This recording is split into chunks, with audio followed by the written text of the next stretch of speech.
Brexit trade talks have pushed fisheries into the centre of debate once more as the EU warns it will keep access to UK fishing grounds. The UK and EU are set for crunch talks on fisheries as the UK hopes to gain sole control of its waters while Brussels looks to keep access to British grounds.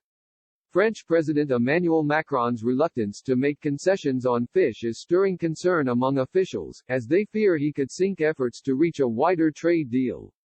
EU negotiator Michel Barnier is to meet with German Chancellor Angela Merkel, signaling that the bloc could be internally negotiating concessions that could be granted to the UK. It comes after Britain offered a 3-year transition period for European fishing fleets to allow them to prepare for the post-Brexit changes. The catches of EU fishermen would be phased down between 2021 and 2024 to offer time for European coastal communities to adapt to the changes. The head of the National Federation of Fishermen's Organizations, Barry Dees, warned the government last week that fishermen would not accept anything that resembled a common fisheries policy light.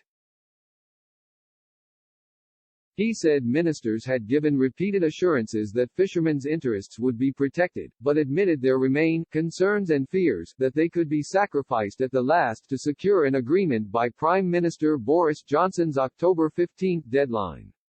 Mr. Dees added, "What we wouldn't agree to is surrendering fishing rights in order to have a trade deal. There is no expectation within the UK fishing industry that the UK will back down on fisheries. If anything, the commitments that have been made to the industry are stronger now than when the negotiations started.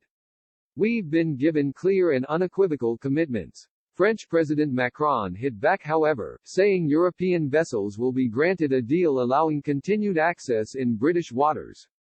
He said, "Some kind of transitional arrangement is one of the things under discussion.